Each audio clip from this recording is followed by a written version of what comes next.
welcome to That's Good Crack. With me, Dan, Colin. How is? What's the crack? And Mick. Yo, yo, yo. Listen to our podcast every 2 weeks. Hello, everybody. You're very welcome to podcast number 24 of That's Good Crack. My name is Mick, and I'm joined this evening, as always, by my very good friends, Danny and Colin. What's the crack, lads? I think, Mick, you're getting really professional sounding doing that, isn't he? Smooth, It really sounds smooth. man. Yeah, you kind of fucking ruined it though, man. You know what No, I mean? I didn't. I was acknowledging it. I'm appreciating it. I just think it was really good. Yeah. New century, new Mick. Yeah, thanks for that, lads. Appreciate it. Decade, should I say. Well, anyway, Happy New Year to both of you. Yeah, You too. Happy New Year, guys. What you call it?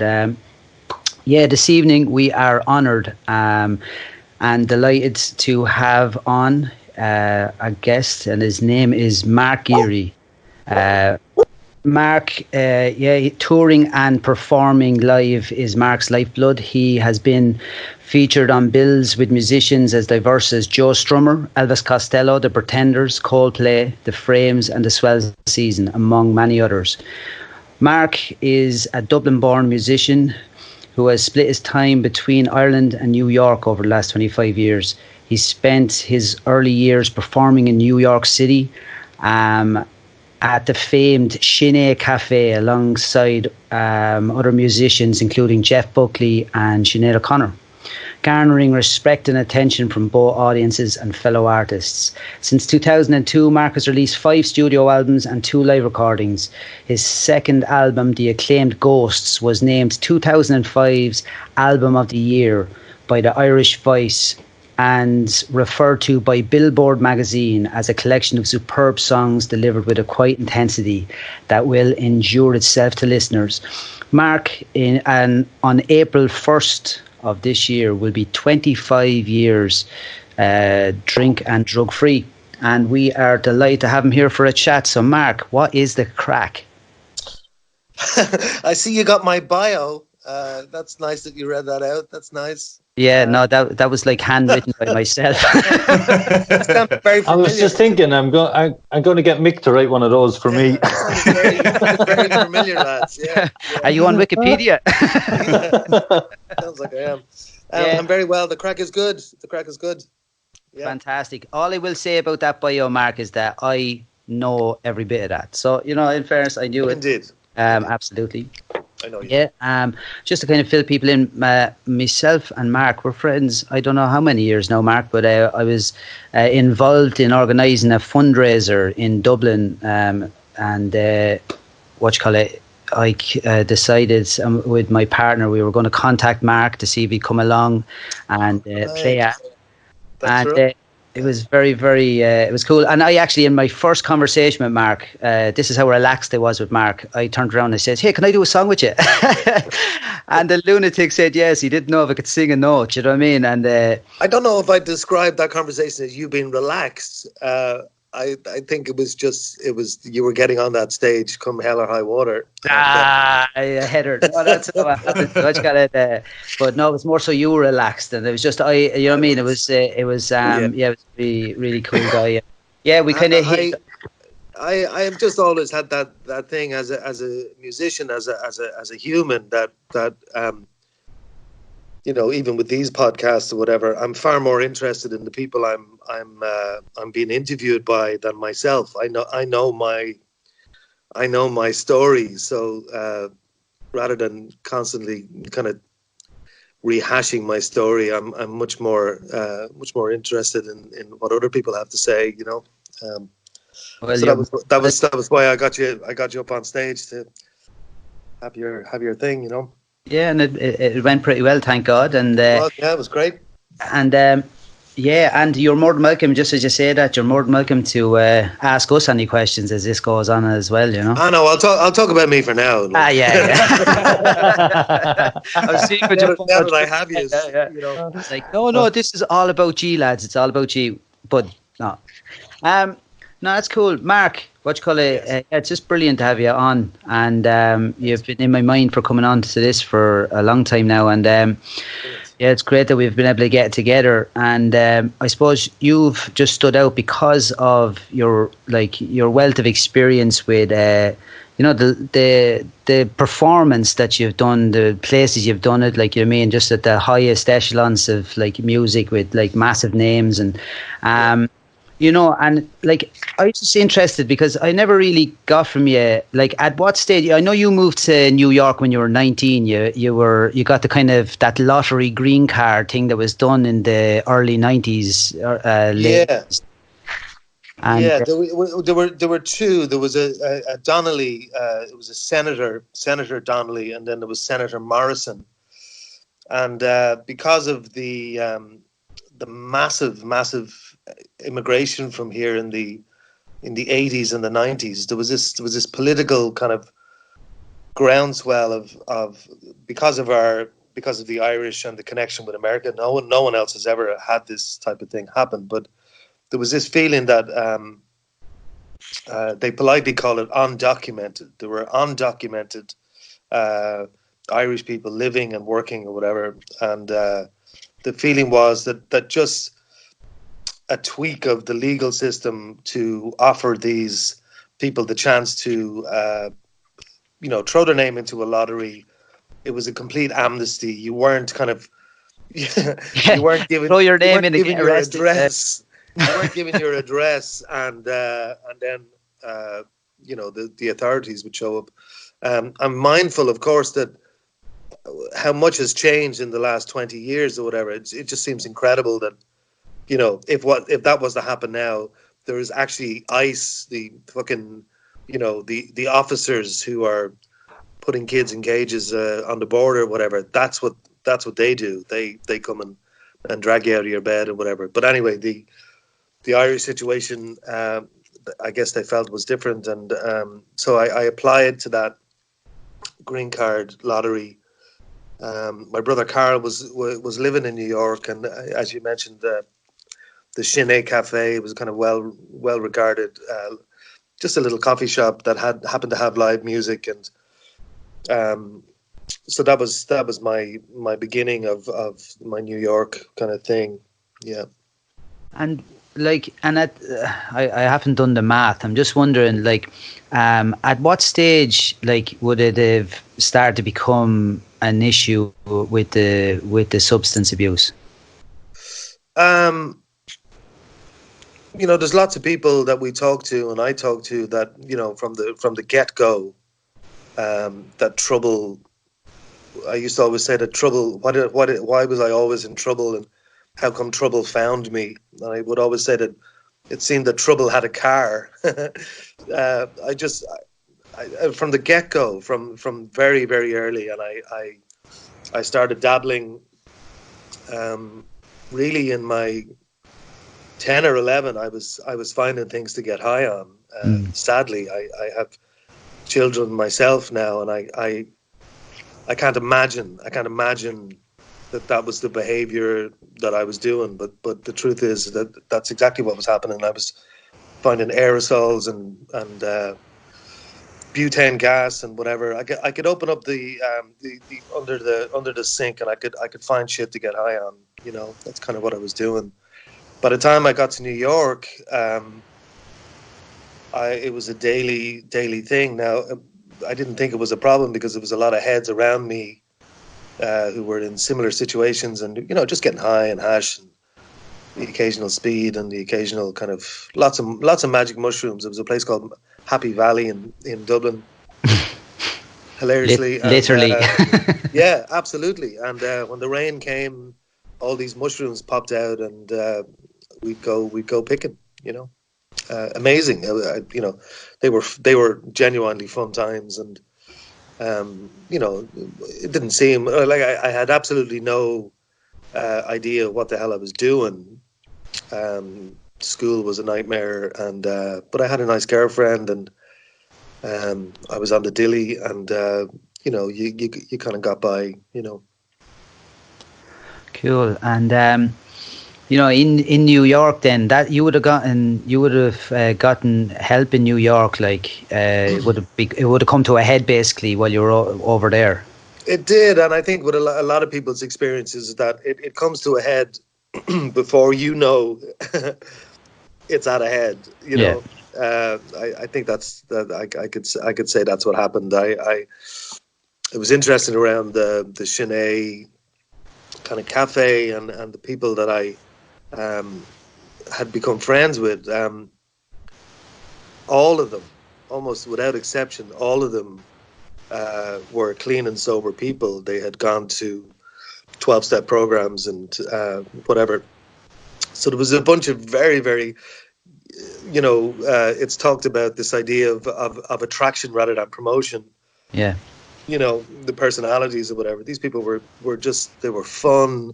They had really interesting lives. They seemed to be able to do it all with relative ease. I couldn't show up for work and clean tables. I was bussing. It's called bussing tables, which literally means you put a cloth on a table and cleared the dishes and whatever. And I couldn't show up for it. It was impossible for me to function. So the word was out that I was in trouble, and these people were very very kind to me and suggested maybe that I'd seek some help or whatever. And I think at first I was very reluctant. The idea of addict or alcoholic or whatever was it wasn't the picture of myself that I had in my head, certainly. Yeah. Yeah, and so you were kind of surrounded. Was this before you really started to gig then? Or is it just trying to get a sense of the kind of the time scale? Had you been kind of gigging in Sin-e and other places in the lead up to you coming? Not really, and it was very interesting because I had sold guitars to get the flight together to go. And I had attempted to, with all of the madness that was going on in my head, I had attempted to maybe do an occasional kind of gig or whatever. And even then, it's very interesting you ask, because I had this thing. I had this thing in my head that even at that time, if I did a gig, it never occurred to me that I'd kind of bring drinks onto the stage or it in a weird way it felt like sacrilege. It felt like I was being dishonest, and this was as an active kind of guy, Yeah. But it felt there was something kind of very sacred about getting on a stage. And I had written a couple of songs that really I had in my bag from Dublin, not a whole lot, but some. But I seem to recall that I attempted to do it relatively sober. So even then, the kind of influence of the dudes around me was kind of paying off. And then I did go, and I got help, and there was one particular guy, Adam, who was kind of my go-to guy. He was the guy I'd call, and we'd go hang out, and then from that moment, he was a musician as well. Right, and he had played, he'd toured the world and whatever, had a really nice girlfriend, had a lovely apartment, had loads of guitars, laughed all the time, had movie references that I just were so obscure. And so I suddenly, as I was getting clean and sober, I suddenly became this kind of sponge of, holy shit, I'm in New York, man. I'm not, and I was out every night, just going to gigs, going to movies, going to, anything that was on, and I could do it all. I could do it sober. I learned how to do that stuff. At the beginning, it can be tricky, of course. You think you're just going to be struck drunk, Yeah. This huge pint is going to fall on your head, and you didn't even mean to do it or whatever. But that's what started to happen, which is incredible, Yeah, no, I didn't realise that. I didn't actually realise that there was a cohort of, like, say, clean and sober heads that were, like, you know, playing and around in Sin-e at the time, like, which must have been fantastic for you, like, you know what I mean? Well, it was, and as I said, to repeat, you know, the attraction rather promotion. They're living the idea, or they're living the ideal. You can do all of this. You know, the podcast is called "What's the Crack." My honest idea was sobriety meant me sitting at home with a swinging light bulb. That's what I thought it meant, you know, like some kind of scene it's out of over. Psycho. Literally. It's done. Yeah, it's done. And I'm so much happier now. Here we are, and I'm, fists on the chair. Just don't drink. Now I will say that I did relapse at the beginning. I found it difficult to accept. I was 25 at the time, and I had, you know, as well as these great people who were sober and around me, there was also, as we always have, there's an abundance of party people and beautiful girls and blah blah blah all around me. That I thought, well, you know, I'm too young. I'm not in that much trouble. I just need to control. I just need to roll back a little bit and maybe stay away from the substances or whatever. But I tried it again and again, and it just was getting worse and worse and worse. And I was getting really frightened about my own life, really. Yeah, absolutely. Yeah. And just a quick question. I was interested because obviously it's for me anyways, when I got clean,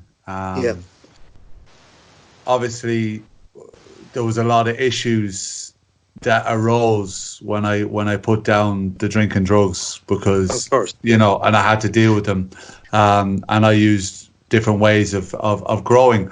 And I suppose the thing that's like, because as you said, your journey, you know, you thought that you'd be sitting in a room. Well, I thought I'd be sitting in a room knitting and watching, you know, TV at the weekends, and nothing would be happening in my life when I left down drinking drugs. And obviously my life became way more colourful than it was when I was using.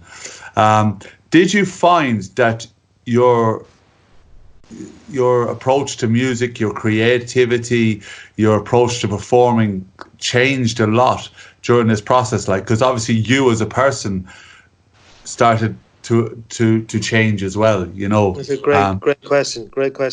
It absolutely changed 100%. Everything I started to write about was all family memories.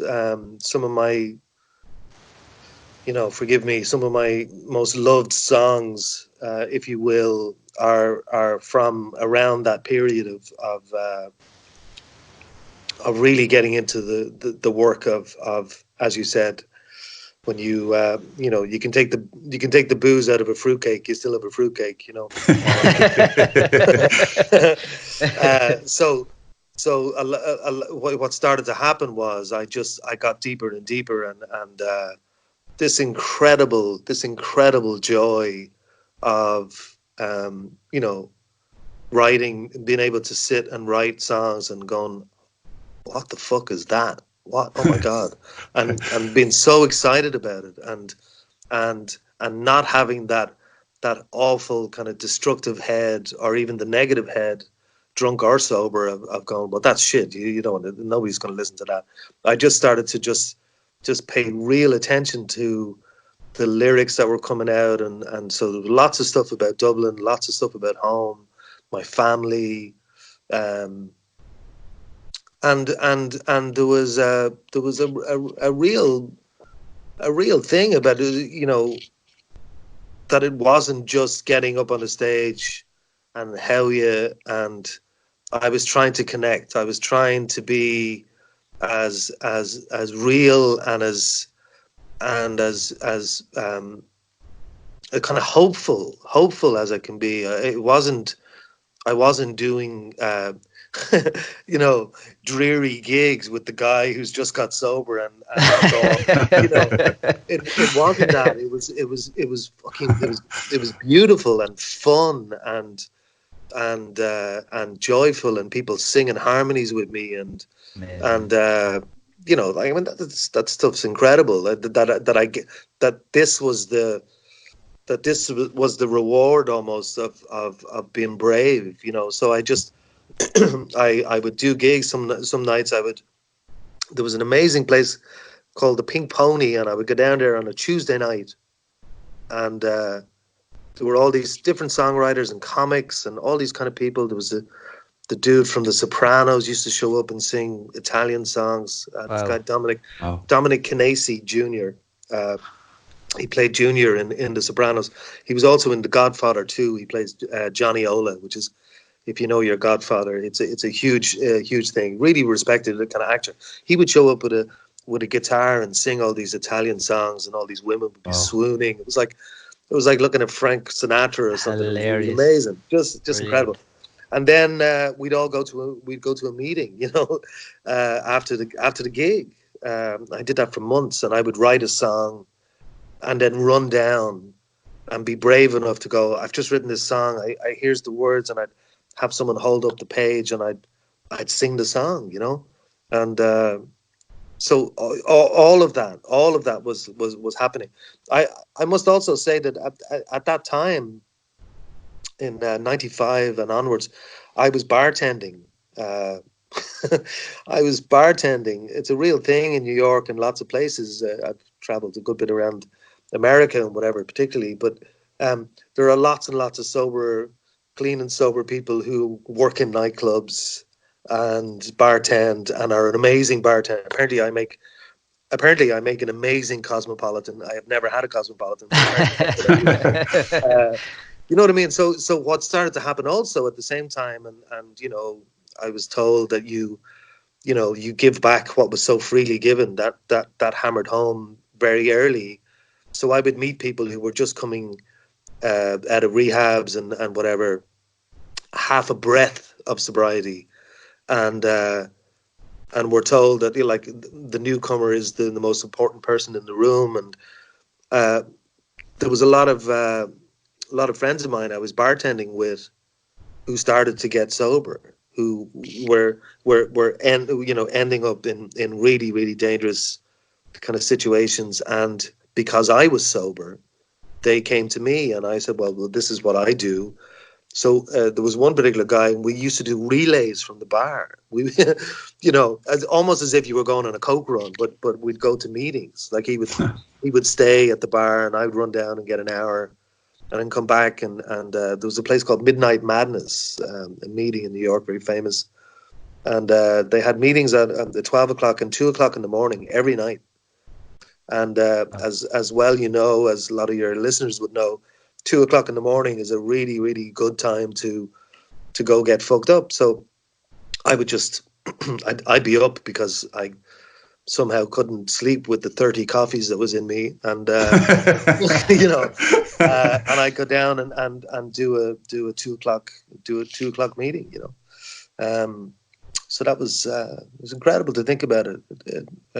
It's still very fresh in my mind, even though I sometimes get a shock that it's 25 years.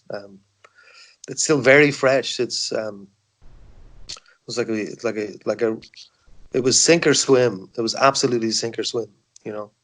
Yeah, because I just think I'm delighted. It's just really cool to hear that it was actually like a lot of your songs that are revered, like, what I mean? Just think, for people that don't know, I know, and I'm not just saying this, like, what I mean? It's a fact that, like, you're known as one of the premier songwriters of the last few decades, like, and the Irish songwriters, and like you're revered by the likes of Glen Hansard and that. But like, I just delighted to actually hear that, like, the majority of your songs that I would know or people would know were actually done when you were substance free.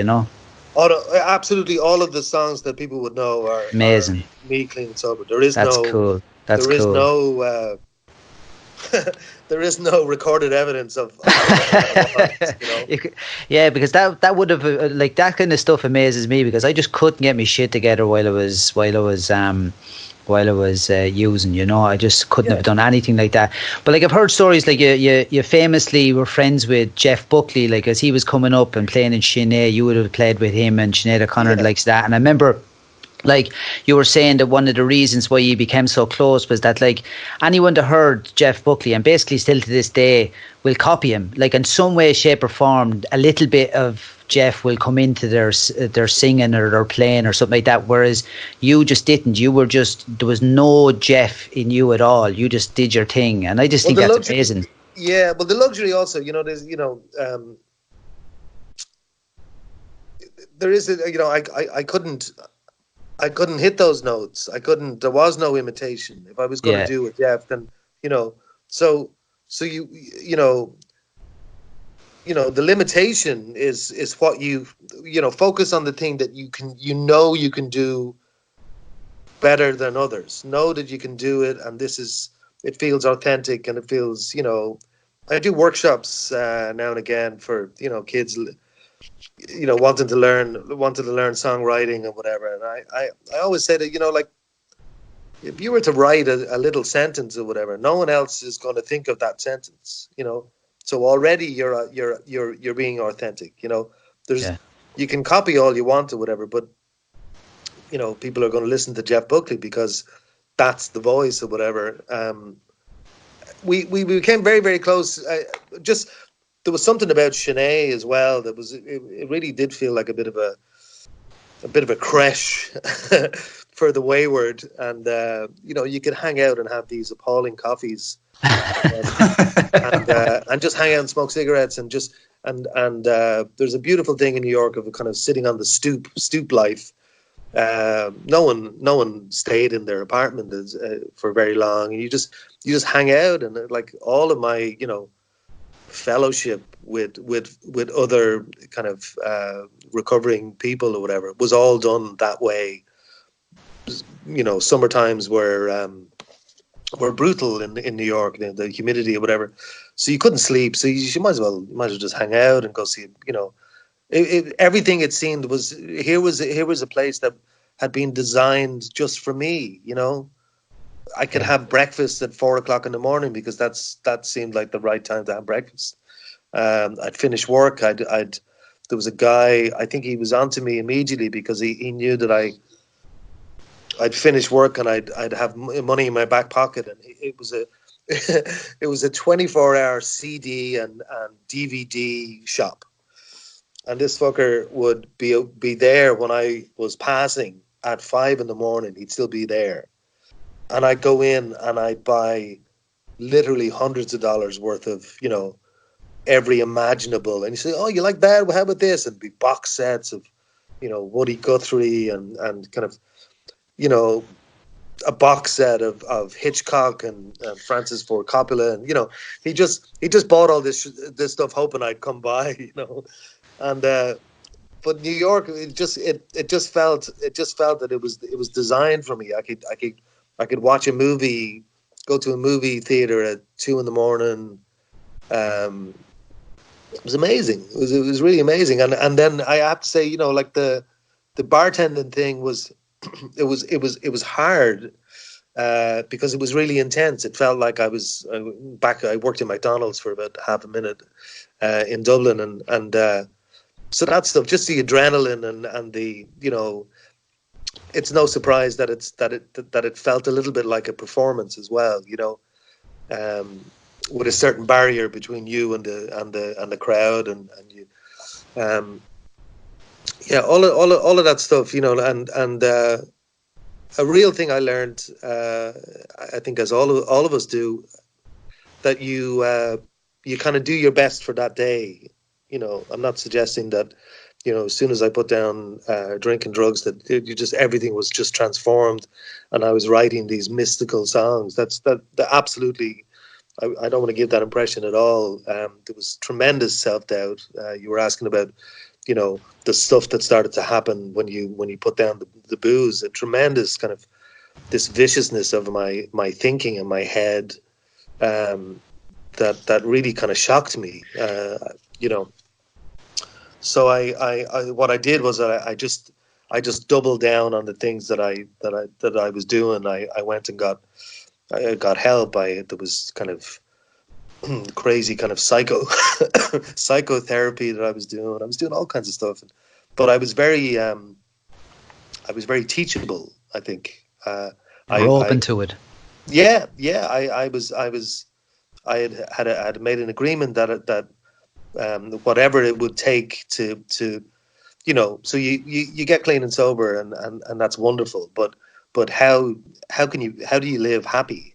It's all well and good to be clean and sober, but if you're miserable, then it's still not working. Mm-hmm. So I was very interested in being happy and contented, and I had a roller coaster kind of contentment. I had peaks and valleys and all of that. But so I just kind of doubled down, I think, is what I did. I just worked a little harder, because there were people relapsing all around me as well, I must say. There were people dying, and it was very, very intense, Yeah, it sounds like, because back then that's when New York was New York. Like, New York has changed an awful lot.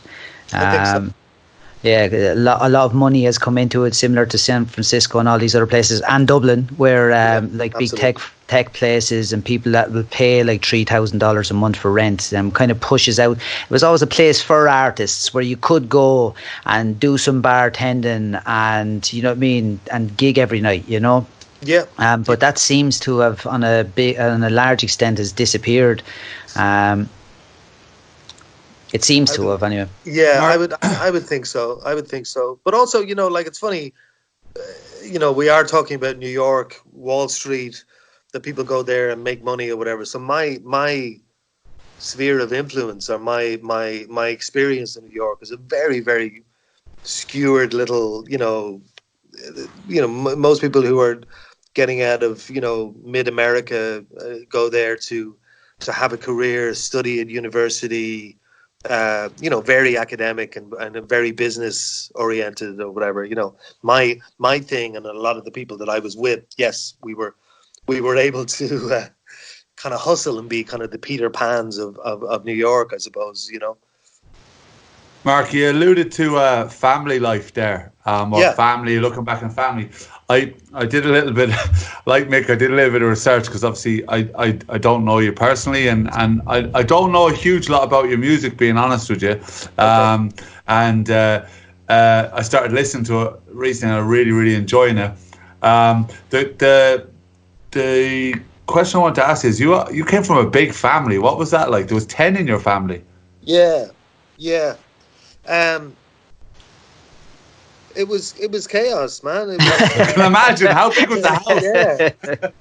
Yeah. I mean, all the things you can imagine. First up, best dressed, as we used to say. If you got up early, you might get a pair of socks, and lots of cornflakes. I remember. Just working class family. My dad was a bricklayer during the 80s, which means he wasn't a bricklayer, and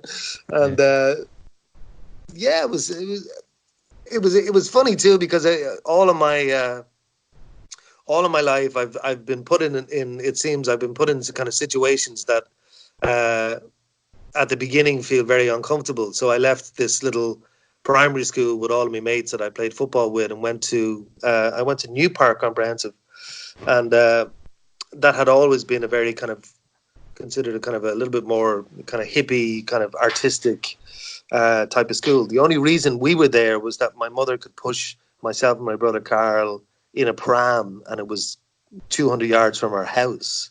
That was the only idea. My mother wasn't thinking, these are two artistic boys, maybe they'll like to go there. It wasn't it wasn't that. It was just there was no bus fare needed to be paid. I think that was the point. But what it was there, I was kind of exposed to, I suppose I was exposed to artistic money. I have to say, I was the people who lived very, very different to how I was brought up, and like all good alcoholics and addicts, you act as if, you pretend you know exactly that this is the most normal thing and you're aware of it and are comfortable with it. So I learned how to be comfortable and, showing up in girlfriends' parents' houses that were absolutely enormous and saying to yourself, do not steal the soap, or the TV, or just going in and casing the place, and it's a nice place here. It's a nice place. I see you've no cameras. Yeah. Very secluded. But so all of that, like it happens again and again, and when I go on tour or whatever, a lot of the time I really, really have no idea. I have no idea what's going to happen. I get picked up at an airport with a promoter. We drive to the hotel and we drive to the first gig, and it's like, is anyone showing up, or is how does this work? It's another language, and so I'm constantly challenged on that. And what I'm aware of, I listen to my head, and my head tells me all this noise about how awful it's going, even now, how awful it's going to be. And if I plug into the negative, what the hell am I doing here? They're not going to get it. They're not going to. This was a mistake or whatever. Meanwhile, I realize, I'm there for a month. This is gig one of maybe 30 shows, and you can't do a month of that torture in your head. So you just have to just try trust in the thing. And there's something beautiful about having this kind of muscle memory, much the same as being sober. It's all right. It's today. Okay. I think I can handle today. I pick up the guitar and I hear the guitar coming back through the monitors, and then I actually do this. I know how to do this. This is okay. I'm safe again. Yeah. It's amazing. So yeah, the big family, all of it. Really wonderful brothers and sisters, and they stay in touch and then they disappear and they stay in touch again, and it's just the nature of big families. I think you kind of break them down. They're in segments. There's kind of, my eldest sister absolutely could have been my mother. She was so much older than me. So, and a lot of the times it was actually a kind of a mother figure. My sister Angela really kind of, I'd run away from home and I'd go down and stay with my sister and whatever, beautiful, Yeah. And just thinking, Colin, we haven't. I'm just wondering, can you relate to the situation? You were in London for a long time, there several years back, and it's a similar kind of vibe, with the artistic kind of side of things. Yeah, I was just really enjoying listening to Mark, because there is. I would have been 24 as well when I stopped taking got clean or whatever we call it, but. And it's just interesting listening to you about that. I kind of even going back to what you were saying about, just thinking you're going to be sitting in an apartment or sitting in a house and that's it. I remember thinking that, going, what the fuck am I going to do? This is good. And I've heard that repeated so many times, you know what I mean? Absolutely. And it's really hard to actually describe to someone. When someone says that to you, what would I actually do? It's so hard to actually, even though I have done so much in my life, and you would have, and Mick and Danny, but even to put that across, to actually describe that to someone, is quite hard to articulate it, to get them to believe it, instead of sounding. Well, it sounds unbelievable. It does, and it sounds unbelievable. It sounds like this is bullshit. There's no way, and also that curse of the kind of terminal uniqueness that we all have. These, well, that might work for you. You can be very well. But it won't for me. That might work for you. That's great, and I'm really impressed that you do it, and I'm proud of you. But you don't understand. I'm different. Me with that stuff. No, that's. When I would have started working in venues, Tripod and places like that in Dublin. Of course, yeah. back in the day, like taking photos and shooting videos. That's what I done for most of my life. Was and what it worked with, it was more dance music, more, so electronic music and stuff. But I found having that camera there, and it's kind of similar to you having a bar in front of you. Or the bar, Danny, or the guitar. Yeah. I mean, there's or the guitar. Sorry, but no, Yeah. you said you were bartending. I mean. Oh yeah. But when you said you were bartending, there's always something that always something is protecting me, you know. Exactly, and that's just when you were saying that, because when you were going right back, all the way back, like when you were talking about that, having that bar in front of you and the guitar, but the bar was the one that stuck out to me, because it was like, that is, because it never bothered me to be in these places. And I think having the camera in front of me, having that was my safety net. Always kind of, it allowed me then to be comfortable in these places. And then to actually, in years down the line, I go there now and I'm okay. You know, I've never actually wanted to drink. I've never wanted to take drugs. Absolutely. When I moved to London, I used to DJ a lot. I'd be in clubs, maybe for bars and clubs, maybe 4 nights a week. People would be offering me cocaine, MDMA. They'd see me dancing, so automatically they'd want to make my night better. It's like, oh, he looks like he's having a good time. Let's give him some drugs. You know what I mean? Yeah. And I always looked at it that if I actually take this stuff now, that's going to make my night worse. Nothing gets better. It took me so many years to get to that place where I'm comfortable in that situation and I'm having a good time and I'm able to dance without drink and I'm able to dance without drugs. But listening to you talk about London or New York kind of reminded me of being in London. I didn't go there till I was 30, I think, but it just reminded me of that eye-opening thing where I actually belong here. You know, but this is fucking amazing. Yeah, I think that you were just saying that, Colin. I think you belong there. Like Mark, you having, like, say, when you're playing the guitar, like I started playing in bands as well when I was substance free, and Danny was a DJ, and Colin, you were a DJ as well, or the photography thing, and it legitimizes you being in the place. Like, I mean, this is what I struggled with early days when I would go to one of these venues or these things, and I'd be standing there going, "What the fuck am I doing here?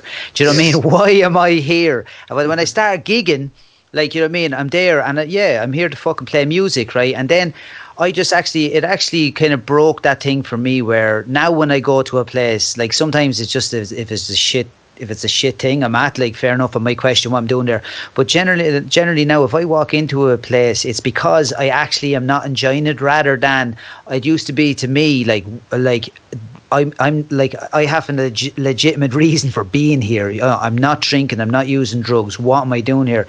Whereas it really was a massive help for me at that time, and it seems like it was for you too. Like, the thing that stands out for me there as well, and kind of what you're talking about as well, Mark, throughout the podcast and your journey and my journey, for instance, is when I got clean and sober first, that kind of stepping into the world, let's say, and what stands out for me is your journey seems to have had a lot of courage in it, if that makes sense.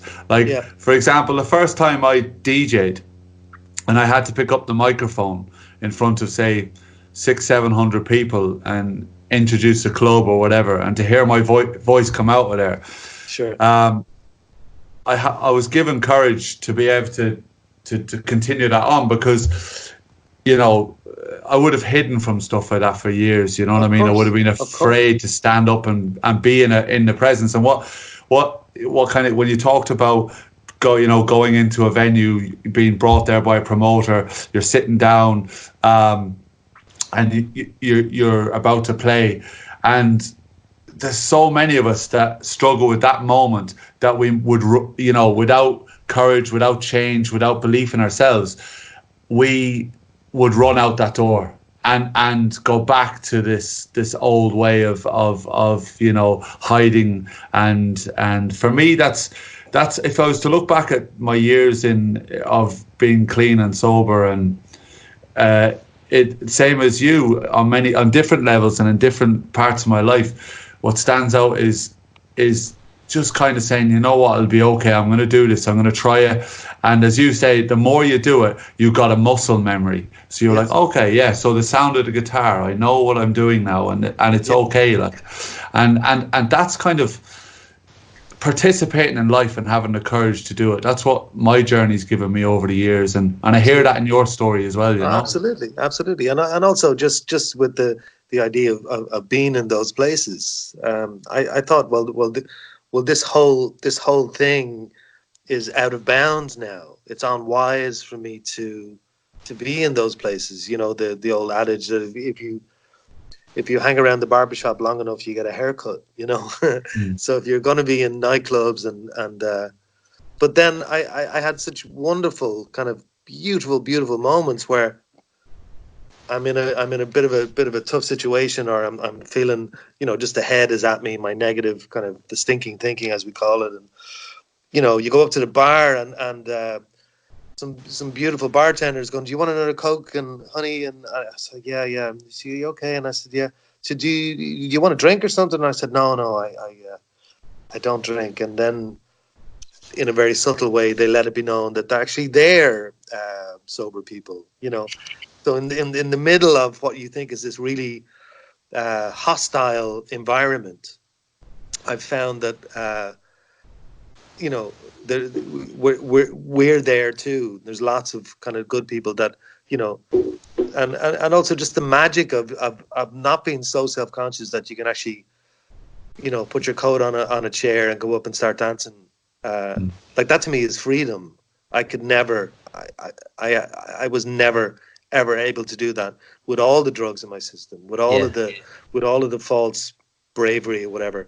I was still tormented. I was still, you know, the bondage of self, as they call it. You know, this absolutely, you know, debilitating and prison that of the mind that you know, I could not enjoy myself. I could not, you know, because I would go to gigs and I would watch musicians and I'd go like, oh my God, I wonder what does it feel like to be up there? What is it, you know, I really, really want to do that. But how could I be up there? I'm a piece of shit, you know.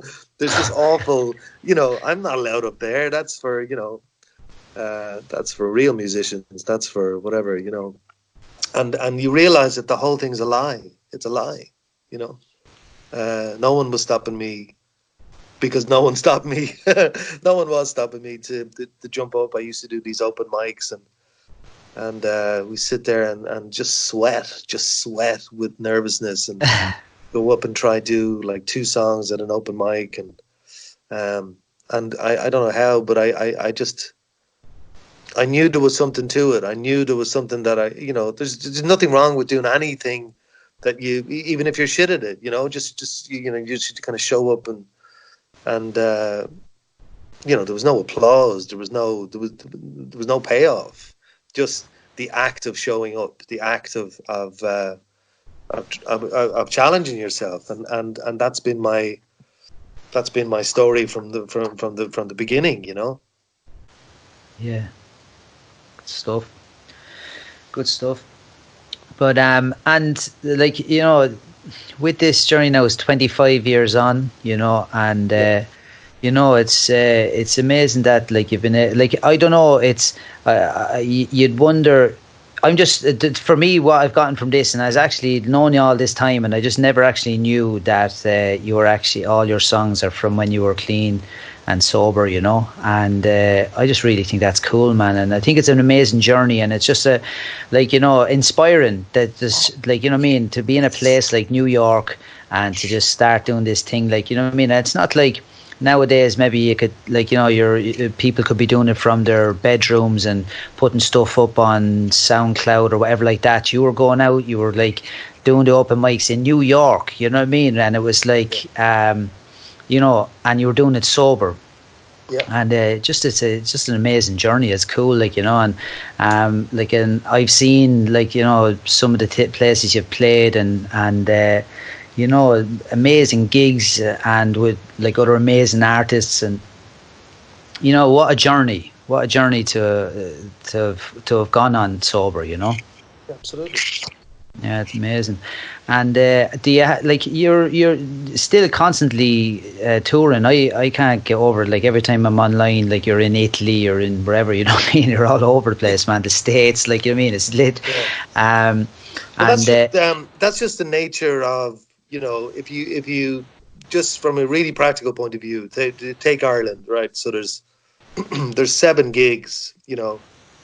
By that I mean, you know, Dublin, Belfast, Galway, Limerick, Cork, Kilkenny, maybe nip down to Dingle or whatever. But that's kind of it, you know. Yeah. I can't go to those with my cap in hand on the unveil book. I can't go back a week later and any chance of a start. So it became evident very quickly that okay, so there's Ireland, and well, is there gigs? Could I be brave in England? Can I go to the Czech Republic? Can I go to Italy? Can I go to Portugal? Can I go to, you know? So over the course of a year, I'm going back to promoters that have helped me, and we've, you know, the other beautiful thing, I must say, not to lose the point, but you know, I rarely fall out with people. Another great thing in sobriety is that because you're reliable, yeah, absolutely show up and hang out, and we have these beautiful dinners, and I as I said, I'm very interested in people. I'm very interested in being given the opportunity to kind of sit and hang out with families and whatever. And you only occasionally throw a TV out through the hotel window. Well, it's my own TV, Mick. You see, that's the distinction. You know, I bring my own. I have the old ones that I throw out. But you know what I mean? It's kind of, yeah. So I'm reliable, and I show up and do my gigs, whatever. So that's why you know, you're a traveling salesman is what you are. Here's my bag of songs. Here's my new songs. Here's my, you know. And, but you do it, yeah. Like, you know, sorry for cutting across you, but yeah. It's like, but like, you know, a lot of Irish artists, really talented Irish artists, they don't do that. Like, I see it like that they get some success in Ireland, like, and they just do the circuit gigs in Ireland, and it's ever decreasing circles, like, and over a period of years, then it's just decreasing and decreasing. Whereas, like with you know, you've diversified, and like, you know what I mean, it's just everywhere, like, you know what I mean, it's amazing. But again, what Danny said, the story, it just seems courageous. More and more things have turning up and just going fuck it, like, you know, and doing it, like, you know what I mean, showing up, like, you know what I mean. It's like yeah, no, it's just for anyone that's listening, you know what I mean. And you know, I'm envious in a way, you know, like in a way where it's like I've done it myself. I've showed up. I've overcome a lot of fears in my life on this journey, and even me just getting up and doing a covers band and getting up and playing, like, for the first year and a half, I hated it. It was only that I was playing with another 2 guys, and I would have been letting them down, and I couldn't do that. Literally, the favourite part of the gig was the last strum of the last chord. I absolutely hated it. And a year and a half, and I started to enjoy it, like, you know what I mean, and ended up having a fantastic time. But like my own process of like maybe writing my own music and things like that, you know, I've struggled massively with that, you know, just around being crap. You know, actually, I really struggle with being shit, and that's what you have to be. You have to push through that stuff. And but like, you know, in your story, the whole thing of, like, you know what I mean, just, you know, picking up the guitar, you know, newly sober, you know, getting out there in an environment where there are so many people looking to do it, like, you know what I mean, and it's like in this like, you know, with high standards, and it's like everyone goes there to make it, you know what I mean. That's where New York was at that time, you know. Absolutely. And just 25 years on, still to be doing it, still you know, recently I seen you were, where were you playing with Glen Hansard? I seen it come up online there. You did I know you're very good friends and you play regularly together, but I just seen, like, you know, a big gig and you're out there just nailing it, like, you know. It's just amazing, man. Yeah. But as you're saying, even now, like with that, about like being courageous and going out again and trying all these different countries, and like, cause I see online as well, like, you know what I mean, and we've said it, like, you know, even now I'll hear of you going to a new country with this new folk festival or whatever it may be, you know what I mean, and you're, you know, it's amazing. Here's the question for you. based on that and being courageous and going to new places. Just, what's the strangest, like, you've got off your flight or you've been put in a car, you've been brought somewhere, what's the strangest, weirdest situation you've ended up in, kind of gone, how the fuck did I get here? Like, I have one that trumps everything. I gotta hear this. This is deadly. I got an email from what I thought was a promoter in South Carolina, and they were very interested in a gig, and I among lots of other things, I do kind of house concerts that become very popular, where people with bigger houses and are really mad about music, and they'll invite artists to come and play for their friends and whatever, and it's great. On your day off, you can go and meet a whole new bunch of people that haven't been to your gig and don't know who you are and whatever. So it's great, So I assumed that that's what this was, right? And I got off the plane, and I met this woman, kind of older lady. We got in the car and we drove to her very, very, very big house or whatever.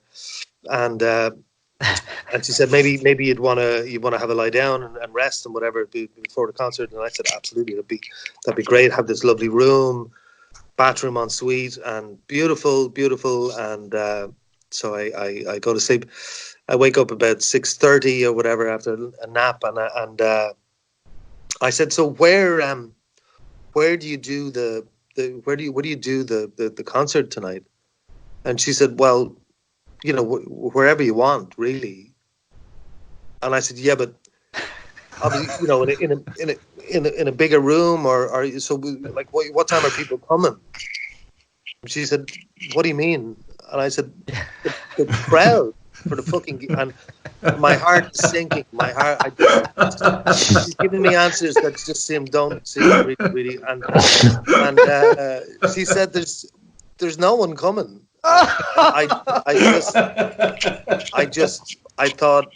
thought it would be great for you to come and hang out with me and sing for me. Happy days. Not so happy days, So the hellish night. And did you do the gig? I thought, well, she was scaring me, so I it's like misery. Rather than absolutely. She's just going to cobble me there, and I'm your biggest fan, and so I just for sheer fear, because and she had this kind of crazy look in her eye, so I just picked up the guitar and sang a few songs, and then kind of hid in the bedroom again. It was so uncomfortable. It was so. She was shouting from downstairs, "One more tune, one more tune." Oh my God. One more spoon, go on. Yeah. That was pretty shocking. That is fucking brilliant. Yeah. Honestly, I wasn't expecting that. No, nor I. That's next level shit. Oh, deadly. Mark, what you call it? Have you any? I know you've been your last album, The Fool, is in all good record shops and can be gotten online. An amazing piece of art. And are you writing anything at the minute? I think you've a new album in the pipeline, or are you just writing at the minute? Or well, it's funny. So what's happened is that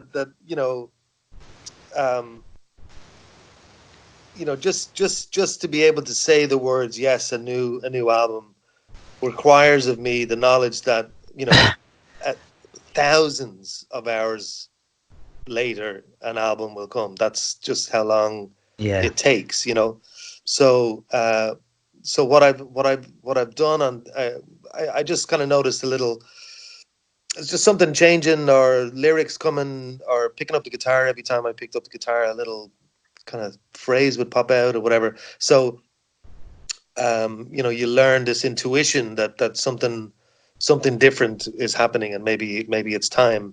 So I got a couple of my musician friends to come to the cottage here and kind of set up kind of home recording thing. Everything is so portable now. There is a studio that can be knocked out in your bedroom. It absolutely can. And so I got my friends to come and we set up, and maybe it's something about the performer in me, but I knew intuitively that if I had microphones in front of me with the guitar, these songs could be they'd come, So I've done 3 sessions now.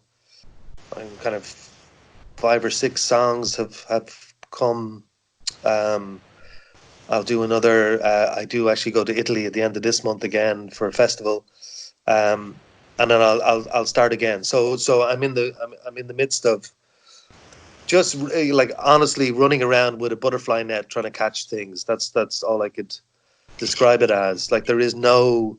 I'm comfortable enough now, even with people in the room, that I can be at a microphone and sing nonsense because I know I'm catching a line. What did you sing there? That was cool. What's that?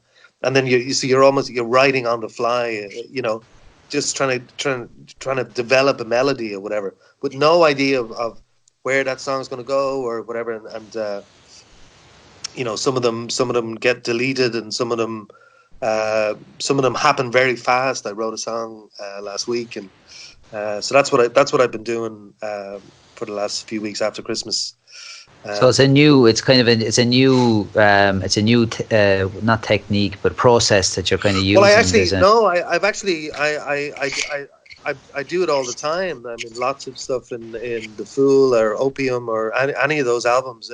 I just, there's this kind of mythology, this kind of myth of music that you show up with all of these bags of songs ready to just record, and that's true for a song or two or maybe 5 or 6, but it isn't necessarily true for an entire record. So you're kind of just playing. It's play, and I found that rather than watching the clock at a studio, so it's kind of like sketching ideas or whatever. But there's something really magical happens that my brain, it almost feels like a gun is to the head, and you start making kind of creative decisions very, very fast. When there's musicians all around you and you're playing and they hit a note and you go, oh my God, what was that? And, improv, yeah. It's really it's incredible. Amazing. But also again, maybe courageous is the catchword. But the idea that I can do that and not feel foolish, the fact that I'm speaking gibberish or singing gibberish. Yeah. You know what I mean?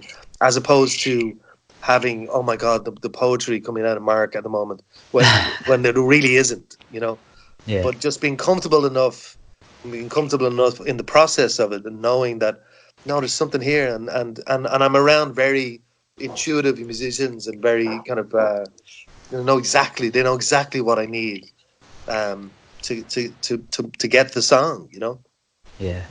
Amazing. Because if it wasn't that way, Mick, it would be me, as it always is, with scraps of paper and just, with no real impetus to kind of go, I should try finish that. I should try, so I've learned that I work better under pressure. I'd never admit that to anyone, but I do. I actually do, Amazing. Yeah, but it still sounds like a lot of freedom in there, which is amazing, Yeah. Yeah. So listen, we have come to our general end of the podcast. What you call it? We normally keep it to the hour. And okay. So, is there anything you'd like to say, as in any upcoming gigs? But just to encourage people, if you ever hear of Mark in your vicinity, please go, because to really experience him live. He's an amazing performer, and so if you have any up and coming gigs, as you said, you were playing in Italy, but. Anything else happening? Well, I'll do well. So in Ireland, I'll do Dublin and Mayo and Waterford, I believe, all in March, and then there's some Switzerland and Austria and whatever. It's a hard road, Mark. It's hard, tough, isn't hard it? road. It's Jesus. tough, yeah, it's tough. Yeah, no. But when they find me, they realise that I'd have died of gout and just rich foods. That's how they'll find me. The rich man's disease.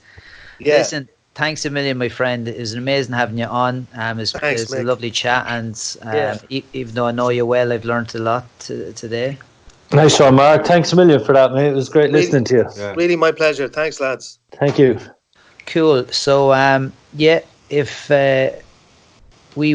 hopefully we shall be back to you all very soon. Please, any of our listeners, any questions, any comments, we really appreciate them. And, we look forward to coming back to you soon. So thanks a million, everyone, and we shall talk to you again. Don't forget to subscribe to That's Good Craic on iTunes, Spotify, Podbean, and wherever you're listening to it right now.